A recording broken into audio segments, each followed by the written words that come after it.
Panique chez les Kurus. La nouvelle du mariage de Draupadi avec les Pandavas se répandit comme une traînée de poudre. Tous savaient maintenant que le brahmana qui avait atteint l'œil du poisson était bel et bien Arjuna. Tous avaient cru que les Pandavas ainsi que leur mère avaient trouvé la mort dans l'incendie de la maison de lac à Varanavata. Les Pandavas étaient maintenant vus comme revenant du royaume des morts. Tous aussi avaient en mémoire le plan malsain de Purochana, et ils maudissaient Dhritarashtra encore et encore. Après la cérémonie du Swayamvara, tous les rois et les princes retournèrent dans leurs royaumes respectifs. Lorsque Duryodhana apprit que Draupadi avait choisi Arjuna comme époux, la tristesse et la peur s'emparèrent de lui. Mais lorsque Vidura apprit que la belle Draupadi avait été gagnée par les Pandavas et que Duryodhana et ses alliés avaient connu l'humiliation, il s'en réjouit. Il alla trouver le roi Dhritarashtra. « Par la grâce de Dieu, lui dit-il, les Kurus se portent à merveille. » Dhritarashtra croyait que Vidura faisait allusion à ses fils, en ce sens qu'il croyait que Duryodhana s'était mérité la main de Draupadi. Aussitôt, il fit confectionner des ornements et des vêtements pour Draupadi et ordonna que Duryodhana et sa nouvelle épouse soient reçus à Hastinapur en grande pompe. C'est alors que Vidura révéla au roi aveugle que Draupadi avait choisi d'épouser les Pandavas. Vidura expliqua à Dhritarashtra que les fils de Pandu allaient très bien. En plus, il dit à son frère que les Pandavas étaient devenus les alliés du roi Drupad, ainsi que des dynasties Yadu et Vrishni. Dhritarashtra fit semblant d'être content d'entendre ces bonnes nouvelles au sujet des Pandavas. En réalité, son cœur fut lacéré d'apprendre que les Pandavas se portaient si bien. Il dit à Vidura, « Je suis content de savoir que les fils de mon frère sont vivants. Ils me sont plus chers encore que mes propres fils. Ils sont maintenant fortunés d'avoir plusieurs amis, et tout particulièrement le roi Drupad. » Vidura répondit que ses sentiments t'habitent pendant au moins 100 ans. Puis il s'en retourna chez lui. Peu après, Duryodhana alla voir son père et lui parla ainsi. La Providence a voulu que les Pandavas deviennent riches et puissants. Père, tentons maintenant de les affaiblir. Rassemblons immédiatement les Kurus afin de discuter d'un plan pour empêcher les Pandavas de nous assujettir. Dhritarashtra répondit, « Mon fils, je désire ton bien-être. Je ferai tout ce que tu me demanderas, mais je ne tiens pas à informer Vidura de mes décisions. Si tu as une idée en tête, expose-la ici devant nous, afin que nous en discutions. » Duryodhana dit alors, « Père, semons la discorde entre les fils de Kunti et ceux de Madri, ou encore incitons le roi Drupad à se rallier à notre camp en lui offrant des cadeaux. Peut-être aussi pouvons-nous envoyer des espions qui parviendront à tuer Bhima. Il sera ensuite plus facile de vaincre les Pandavas. Ou mieux encore, offrons aux Pandavas une jeune fille céleste, de sorte qu'ils négligeront Draupadi et elle les quittera. Peu importe le moyen, il nous faut vaincre les Pandavas. » Puis Karna révéla ses pensées. « Ô Duryodhana, dit-il, ce raisonnement n'a aucun sens. À plusieurs reprises déjà, tu as tenté de tuer les Pandavas. Ils ont maintenant grandi et leur puissance s'est accrue. Comment arriveras-tu à les vaincre? Il te sera impossible de semer la dissension parmi eux. Draupadi les a choisis durant leur pauvreté. Les abandonnera-t-elle maintenant qu'ils s'épanouissent? Drupad est un roi honnête et nous ne pourrons pas l'acheter avec nos cadeaux. Drishtadyumna a créé des liens solides avec les Pandavas, des liens qu'on ne saurait briser, même en leur offrant tout l'or du monde. Je crois plutôt que nous devrions les attaquer et les faire disparaître de la surface de la terre. Attaquons-les maintenant, pendant qu'ils ne s'y attendent pas. » Dhritarashtra approuva le discours héroïque de Karna. Il lui dit, « Tu possèdes une grande intelligence ainsi qu'une puissance grandiose. Avant d'agir toutefois, écoutons les avis de Bhishma, de Drona et de Vidura. Nous adopterons ensuite un plan d'action qui nous conviendra. » Le roi Dhritarashtra fit alors appeler à la cour Bhishma, Drona, Vidura et les autres.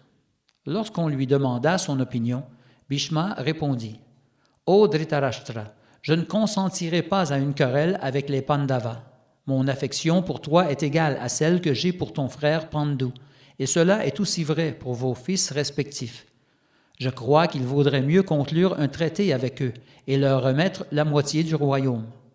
Duryodhana considère que le royaume lui appartient et les Pandavas croient la même chose. En réalité, les Pandavas sont les héritiers légaux du trône. Si tu les agresses, Bhima aura raison de toi. Tu perdras alors ta réputation et seras déshonoré. N'es-tu pas conscient de ce que disent de toi les citoyens? L'affection des citoyens pour les Pandavas est telle que si tu les extermines, ton avenir sera incertain. Il est dit que ceux qui perdent leur renom ne vivent qu'en vain, tandis que ceux qui atteignent la gloire par leurs actes de piété vivent éternellement. Après que Maharaj Bhishma eut ainsi parlé, Drona prit la parole. Bhishma a prononcé de sages paroles, que l'on donne la moitié du royaume aux Pandavas. Faisons parvenir aux Pandavas, par l'entremise de messagers, des paroles accueillantes ainsi que des richesses. Ô Dhritarashtra, dis à Yudhishthir que toi et ton fils êtes contents de les savoir vivants. En plus, une entente doit être conclue entre les Kurus et la dynastie de Drupad. Les Pandavas doivent être reçus à Hastinapur en grande pompe et avec beaucoup d'opulence pour s'y asseoir sur le trône. Cela satisfera toute la population de la terre. Après qu'eut parlé Drona, Vidura prit la parole. Ô roi, Bhishma et Drona ont parlé pour ton bien, mais tu ne les écoutes pas. Et les paroles de Karna sont comme celles d'un enfant. Bhishma, lui, a toujours parlé pour ton bien et celui du royaume. Quant à Drona, jamais il ne t'a donné de mauvais conseils. Ces deux âmes magnanimes ne t'ont jamais causé aucun tort. Les paroles de ton fils et celles de Karna ne mèneront qu'à la destruction de ta dynastie. Les Pandavas ne pourront jamais être vaincus au combat.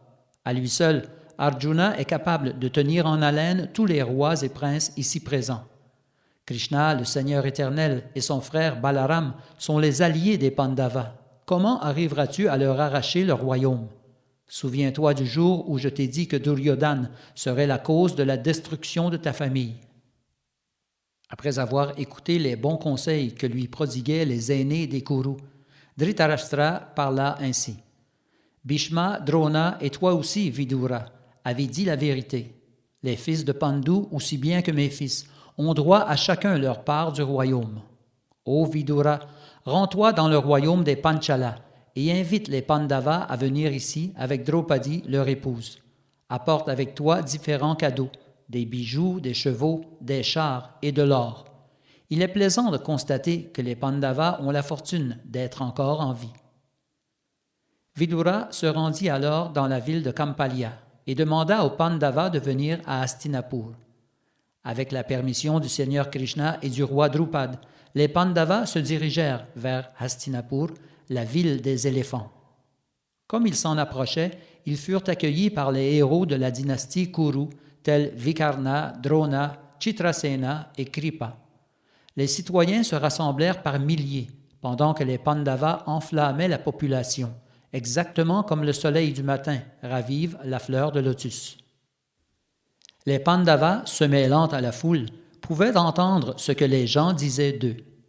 Voici Yudhishthir, le premier fils de Pandu, qui est versé dans les valeurs morales et qui toujours nous protège, comme si nous étions ses proches. D'autres citoyens parlaient ainsi. Il semble que le roi Pandu, après une longue absence, nous soit revenu. Si nous avons su faire la charité et vivre dans la vertu, que les Pandavas demeurent avec nous pendant au moins 100 ans. Les Pandavas entrèrent dans la ville au son des trompettes, des bugles, des conques et des tambours de toutes sortes. Les citoyens agitaient leurs vêtements et lançaient des fleurs sur le chemin qu'empruntaient les Pandavas. Yudhishthir, Bhima, Arjuna, Nakula et Sahadev, ainsi que leur mère, la reine Kunti, entrèrent alors dans le palais d'Hastinapur. Ils se prosternèrent aux pieds de Dhritarashtra et de Bhishma, pour ensuite se rendre dans leurs appartements assignés. Après un bref repos, Dhritarashtra les appela à la cour. Ils s'assirent confortablement, puis Dhritarashtra leur adressa ces mots. « Ô Yudhishthir, écoute mes paroles. Je veux que tu vives à Kandavaprastha, afin qu'il n'y ait aucun différend entre mes fils et votre famille. Je suis persuadé que rien ne vous arrivera si vous allez y vivre, car vous êtes sous la protection des bras puissants de Partha. Arjuna. Vous pouvez dès maintenant gouverner cette moitié du royaume. Les Pandavas accédèrent à la proposition de Dhritarashtra pour ensuite partir en direction de Kandavaprastha, séance tenante.